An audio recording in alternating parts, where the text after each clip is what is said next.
Hello and welcome to Star Eater Astrology. My name is Athena Reddy and I am an astrologer. If you'd like to get a reading from me, you can go to athenareddy.com/astrology and use the code FRIENDS40 for 40% off any readings I have available there if you book in August. Now, this episode, I want to make another episode about Mercury retrograde because people are kind of obsessed with it, and it's one of the things that people seem to have that information. The most casual interest in astrology has included, and I've said this in other episodes, but it used to just be people who knew their sun signs.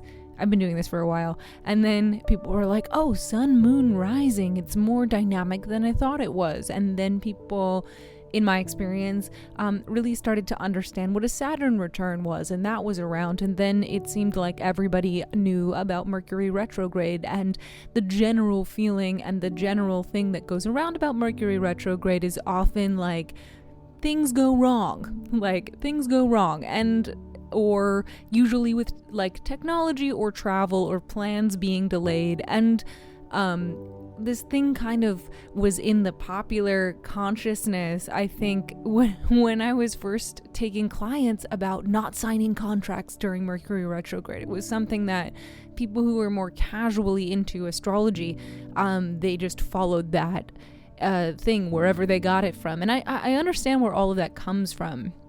But it feels really, really general, right? Like it often feels really, really general, and it's not advice that you can just wholesale take. Like you can be prepared that like things might not go according to schedule, but you have to live your life, right? Like, and you have to go forward with your life.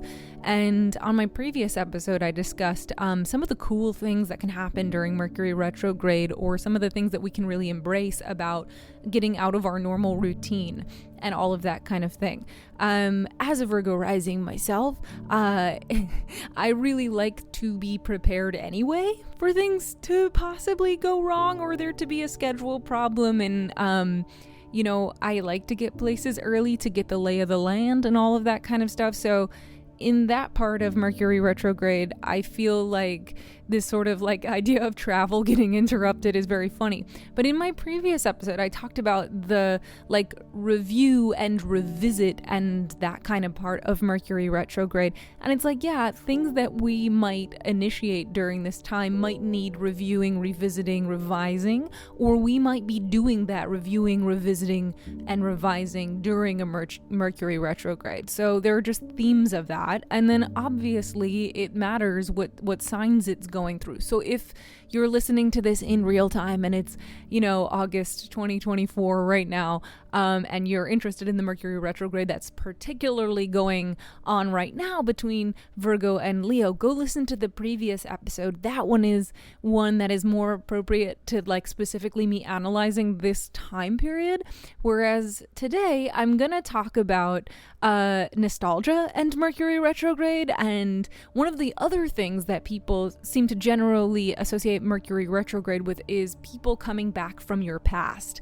And I can kind of more associate that with like a Venus retrograde, honestly, like especially because people are like romance and romantic lovers. And it kind of is like, I understand, like I always understand where that's coming from. Mercury is a very relational planet. It's about communication.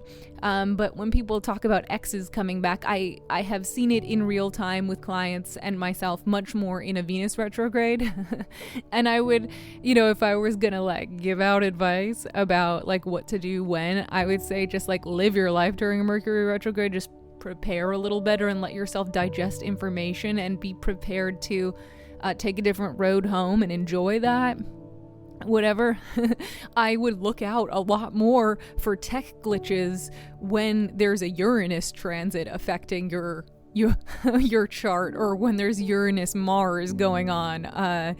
I mentioned the Microsoft outage in the previous episode, and that having a relationship with the Uranus-Mars conjunction, that more explosive, disruptive thing. That's a quality of Uranus, that irritation from it, and that cutting off of it is much more of a Mars thing. So Uranus-Mars is more of that explosion, that very big disruption and interruption. So if you're associating Mercury retrograde specifically with that kind of disruption, I don't know if that's what actually happens. Like, I don't know if that's actually happens. I mean, if the Mercury is affecting your Uranus in your chart, then yeah, you might have that experience, right?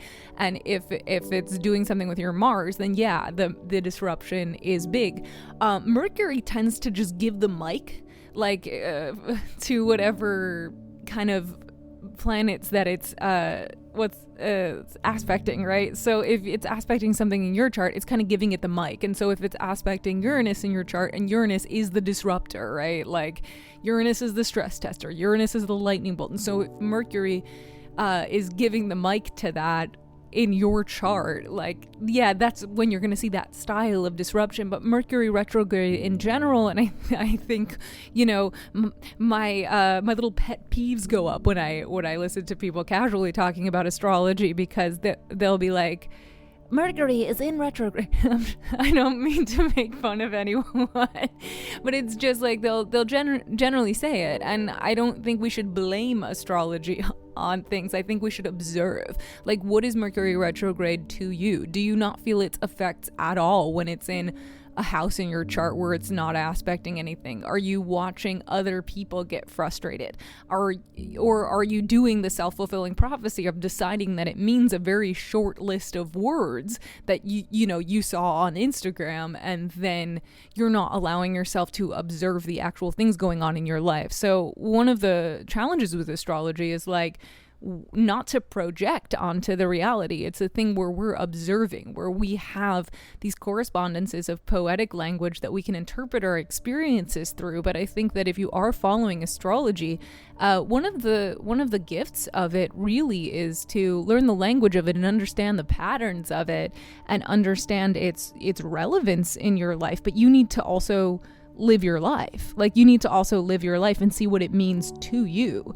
Like, a Mars transit could have a very distinct quality for you in your chart based on the quality of your Mars in your chart, right? Like, you need to both know your own chart and then decide what that lived experience is for you. The part where you need your own internal consistency and self-knowledge doesn't actually come from the astrology. It comes from being honest about yourself and being able to look at your experiences. And so I think that is interesting, because we're all building our ideas of it all of the time. It reminds me a lot of when I was first reading tarot. And I've been reading tarot for as long as I've been doing astrology. And I have a very astrological perspective on tarot, and that's the kind of correspondences I use, and I'm probably going to do a couple tarot episodes soon, so look out for that. But when I was first learning, the person I was learning from was saying your own internal consistency is really important. So the feelings that you're getting when you're looking at these cards that have to do with you, that have to do with your associations, your psychophysical makeup, your relationship to images and colors, are just as important as the study.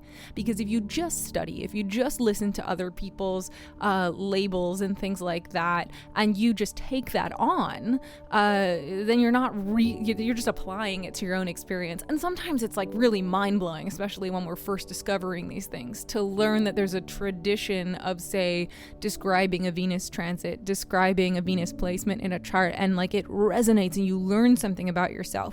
But I think the further you go into these things, the more important it is for you to be developing your own observational skills, for you to interact with this stuff in a way where you're not limiting yourself. It's very frustrating to hear people only describe themselves just within the little they've learned about their chart, and for it to become focused in that way. But it has its biggest gifts when you decide what it means for you. So like in a magical journal, what you would do is that, you would write down the date, the time, maybe the positions of the planets, and maybe some of the ways that it's aspecting your chart, and then you just write down your experience of what you had that day. And then over time you'd be like, oh, I'm sensitive to a full moon. But if somebody else was just saying people are sensitive to full moons on the whole, it's like that could be valid for sure, but it might not be true of everybody's experience, right? Like, I'm not particularly squeezed very hard by Saturn transits usually. I don't know why. I kind of do know why, because I've observed it for long enough. But Saturn, for some people, is a malefic that's really beating up their chart when it does certain things. For me, it's like Mars is worse in mine. Like Mars is more intense and more disruptive in mine. The two malefics, Saturn and Mars, can often be difficult transits for people. So it's really important not to take wholesale descriptions from people, or even base your life on certain advice if it's too broad. If it's too broad. It's a cool way to learn astrology by understanding correspondences and concepts, but you really have to make sure you're thinking for yourself and observing your life in a way that is you. And sort of that idea of your own internal consistency with tarot is just as important as the learning you do, or the traditions you follow with it, or the correspondences that you learn. And it's those things in conversation with one another that create like accurate and helpful readings for people and for yourself. And I know there are so many people doing astrology for themselves these days because there is access to apps and being able to draw your charts and looking things up and everything, and it's an overwhelming amount of information. But it's important not to oversimplify. It's important not to oversimplify it, and make sure that you yourself are included. Like, your experiences need to be included, and make sure you're not shoving yourself into a box. Sometimes it's really nice to have labels. Sometimes it's really comforting to have labels, and that is a great thing because it's kind of shorthand for our experiences. But it's really important to dive deeper into that, to find your own language and experience that goes along with it. Any good astrologer will ask you questions about how something feels, or how your lived experience has felt in a consultation, because I'm gathering data, I'm gathering information. I'm not just it's prescribing you the words that are associated with a certain placement or transit or house. I am also asking you what it feels like, so that I can catalog it away in my little computer brain and go, oh, she has this experience. And I had a guy last week who had that same placement, and he described it like this. Oh, I see the similarities. I refine my language based on the conversations that I have with people. And it really takes people really owning their own experiences and allowing themselves freedom within the descriptors that they learn. And so, to circle it back around to this idea of Mercury retrograde, and having watched people follow very general advice about it, I had a client who avoided signing a contract during Mercury retrograde, and I had heavily, I try not to give too much advice, you know what I mean? I try to give people sort of maps of times for them. And he had gotten in his head that Mercury retrogrades were this very, very scary time. And I'm like, no, they're just can be an inconvenient time. And when I look at your chart, it's yeah, there may be some revisions you have to do. And my advice, honestly, I was like, you should just go ahead. This is a big deal contract you have for your career. And he was a writer. So I was like, please just do it. Your fears are unfounded.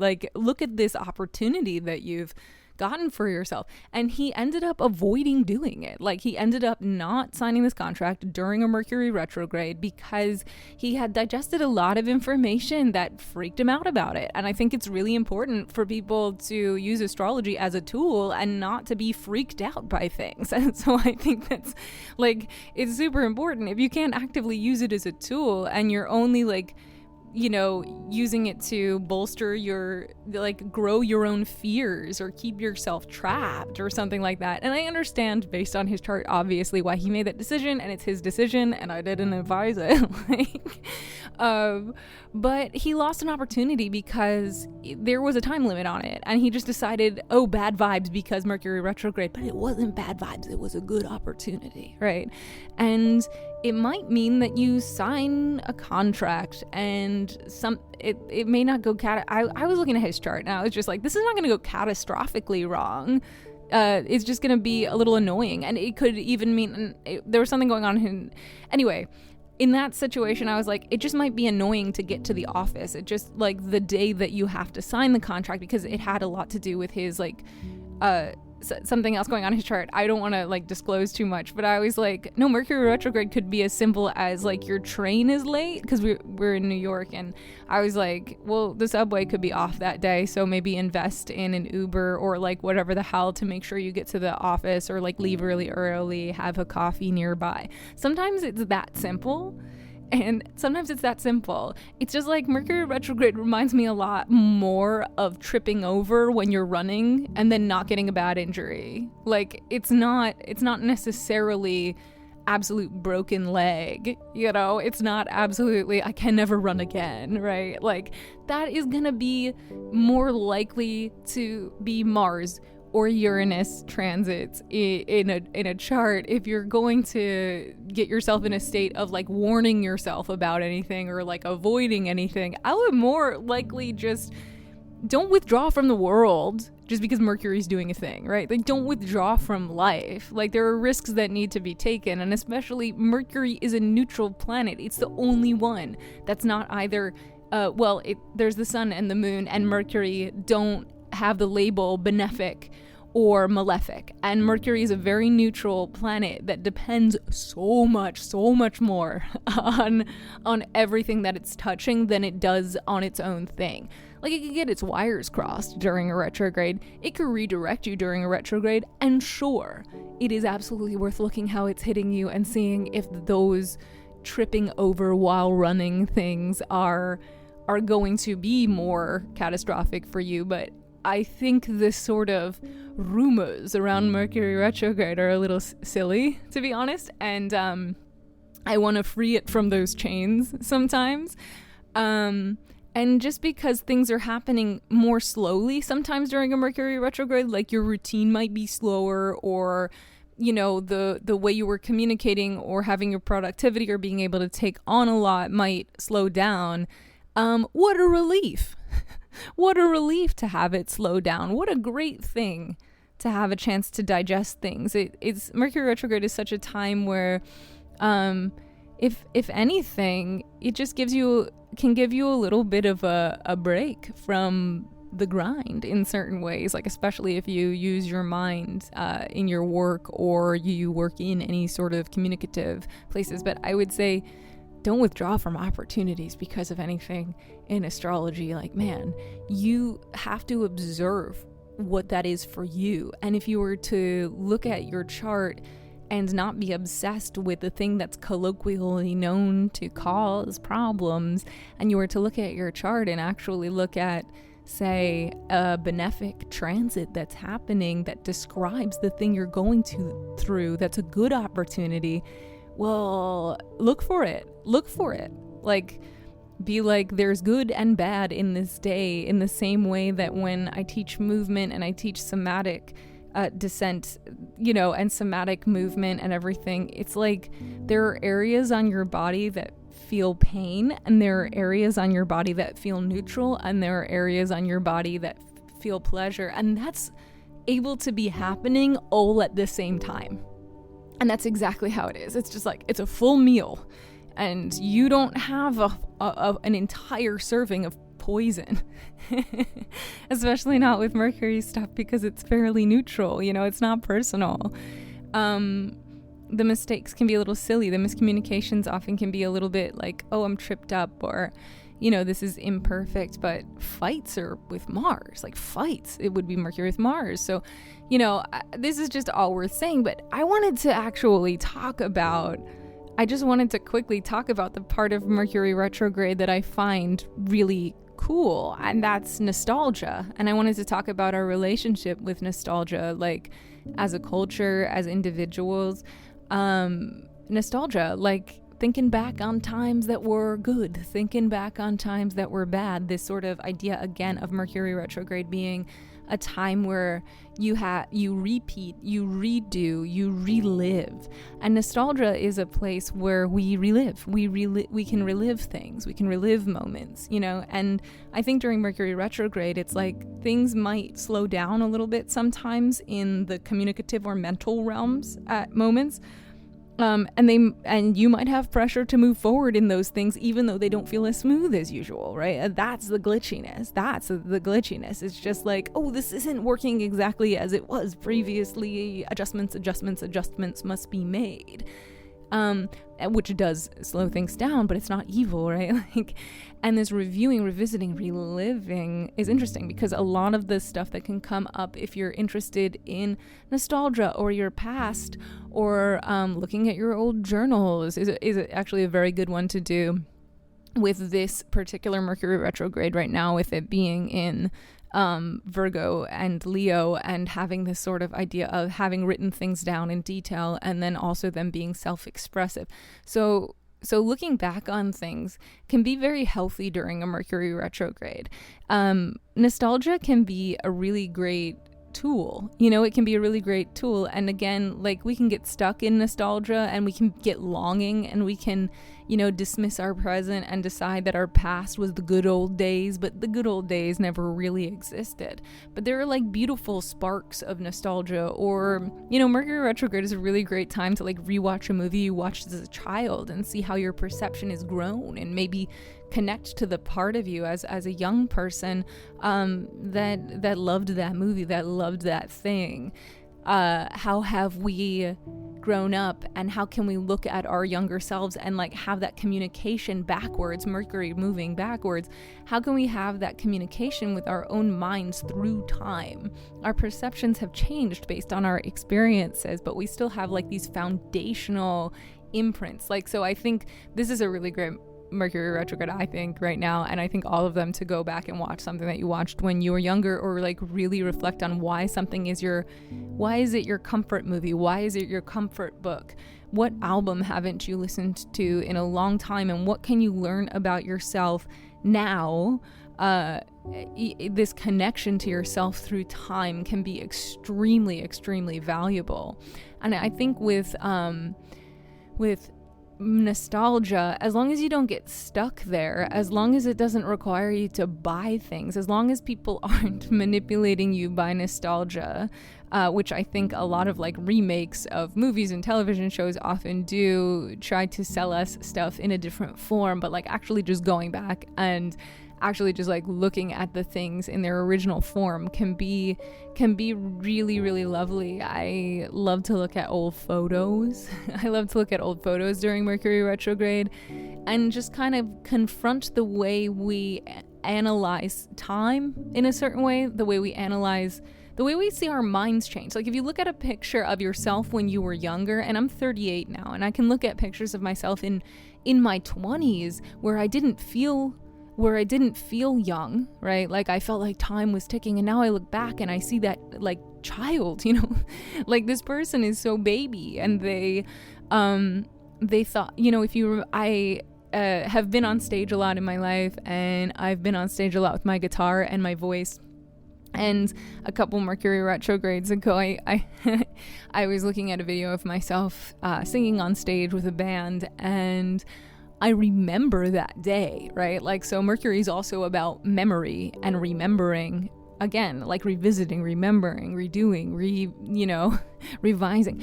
And so I remember that day. I remember what it was like to sing on that stage. I remember the outfit I was wearing. As I look at myself, I really remember those boots that I was wearing. I really remember what it felt like, in late December at the place that I was gigging, and I remember my relationships with the people on stage, and I remember the experience, and I remember my utter fear, my fear and my lack of confidence in myself, and my the place that I performed from at the time was just like, it was pure guts, but I was terrified all of the time. I didn't really have ease in myself as a performer. I was full of adrenaline, and I was terrified, and I didn't believe in myself, but I was still getting up there anyway. And so my memory of it went like for years, and remembering what it was like inside of it, my memory of that thing was of absolute terror and almost embarrassment to put myself out there vulnerably, but this like fiery desire to do it anyway, where God knows where that comes from when you're as terrified as I was I didn't even believe I could sing, and I didn't even believe I was good at playing guitar. Like, I didn't believe it. I just was compelled because it was a part of who I am. I needed to express myself. So looking back on it as an adult who's like done a master's degree in performance, who's worked a lot professionally, who's found a lot of ease in my work, looking back on it, knowing how I felt at that time, and now being 38 and like looking at that 20-something-year-old, that like terrified kid, that, you know, that terrified 23-year-old who doesn't believe they should be there and is having this like imposter syndrome thing and is just full of adrenaline. And I'm like, oh, I was pretty good. Like, I was actually singing real good there.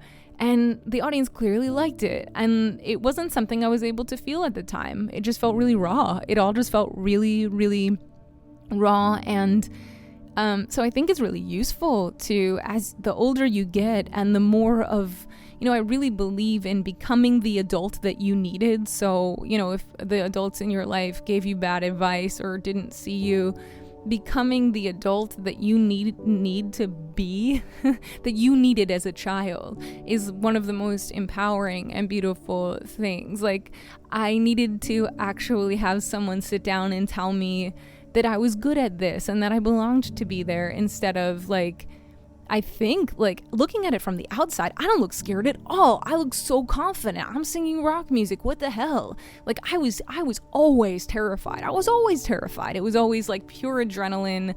And I've learned how to harness that over the years. And obviously, like, experience does a lot for someone. Like, experience gives you so much confidence and so much training and methodology and everything like that. And this is all Mercury stuff, like training, learning, repeating, honestly, and talking into microphones, honestly. So it's a sort of idea where, like, yeah, what kind of lessons, like, really, Mercury is about mental work, and it can be also about communicating with yourself. And when Mercury is retrograde, there's this opportunity to sort of go inward and have conversations with yourself and check in on your inner voice and see how far your inner voice has come.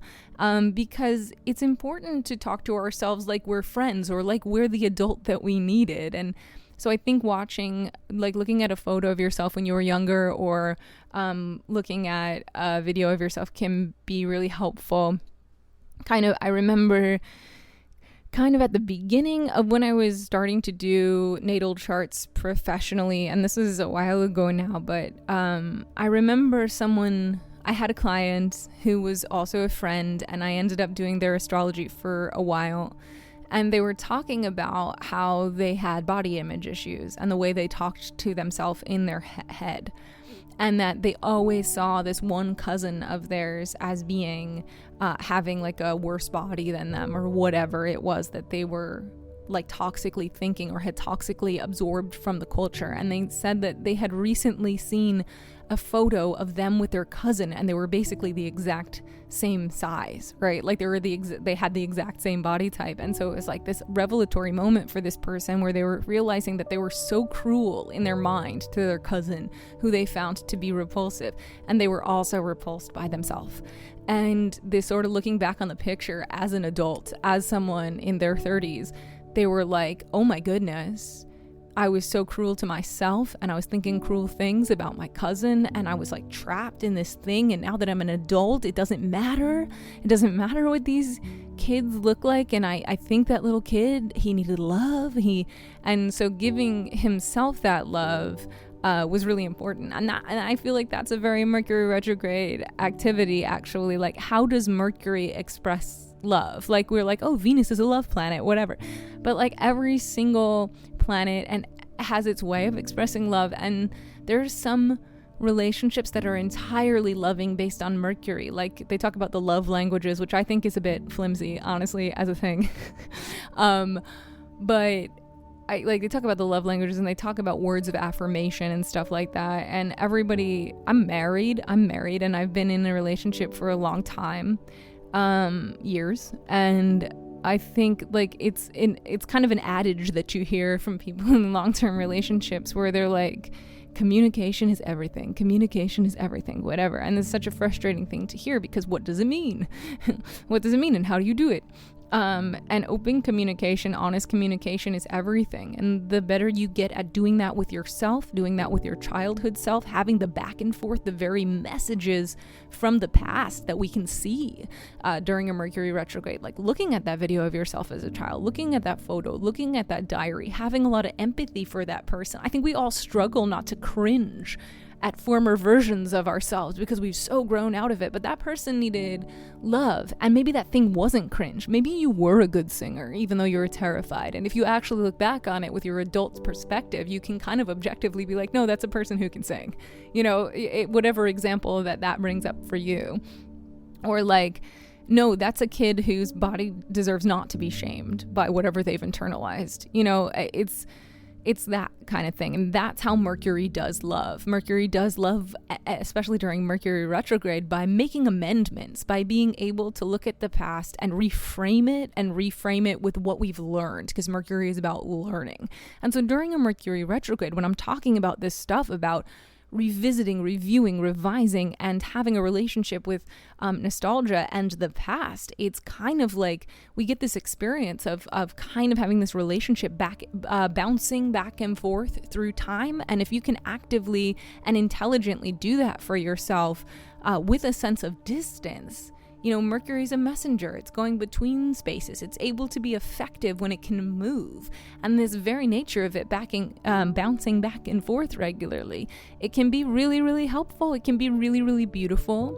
And I think this idea of creating a conversation, the way you converse with yourself, can really be something that you can grow up a little bit when there's a Mercury retrograde. You can really look at how you've been doing it and how it hasn't served you, and what words can you use to comfort yourself. I think people kind of, I'm a meditator, and I've taught meditation, and I teach movement meditation. There are some movement meditations on this podcast if you want to find them, but I think one of the things people think that meditation is clearing your mind, but really it's being able to handle how bouncy the mind is, and just being able to observe and learn your kind of patterns, and that idea in meditation where you start to note things. Noting is a technique in meditation where a thought is coming by and you're like, thought,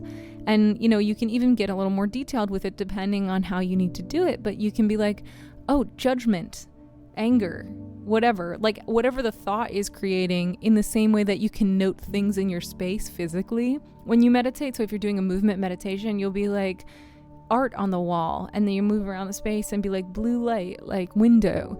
And this idea of noting things is very Mercury. And sometimes people with very active minds, people who are very affected by Mercury transits, Mercury people with Mercury chart rulers, actually do need to find their way to peace using something verbally.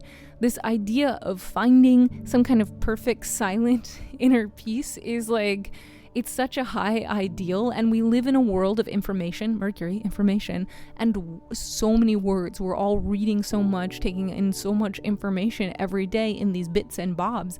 How do we navigate it? How do we navigate it with our own internal voice? What words do we use to shut down things that are not working?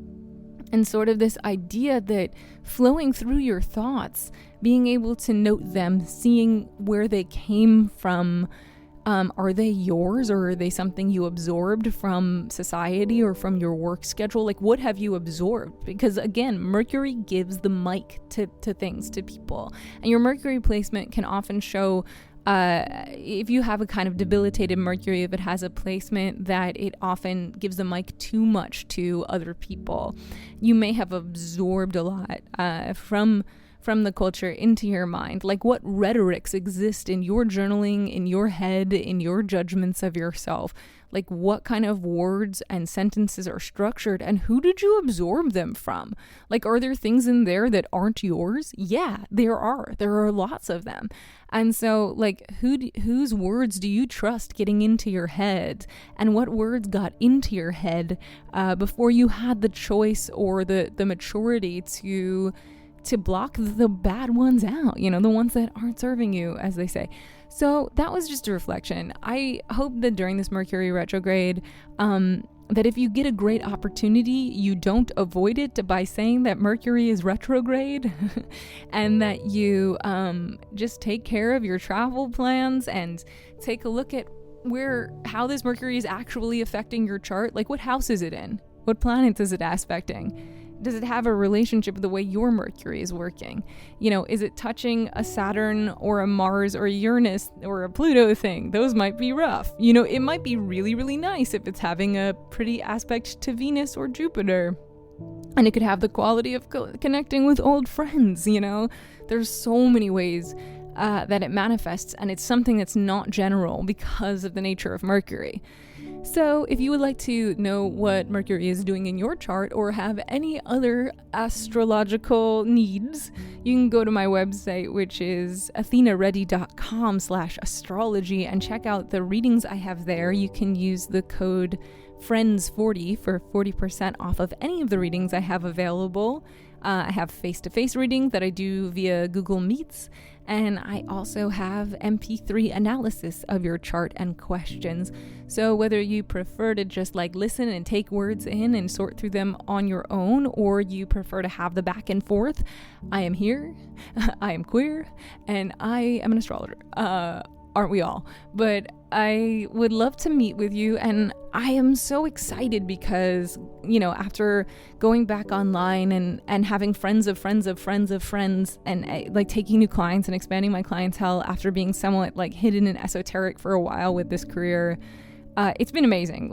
Thank you all so much, anyone who's listening and anyone who booked this month and last month. It's been really, really wonderful to meet you and talk to you and again gather data for my own reasons. And I love helping people via astrology to get perspective and to see themselves in the context of their world and to find more detail within astrology that is beyond what you might learn online, because it's a lot of information to sort through if you don't study it full time for years.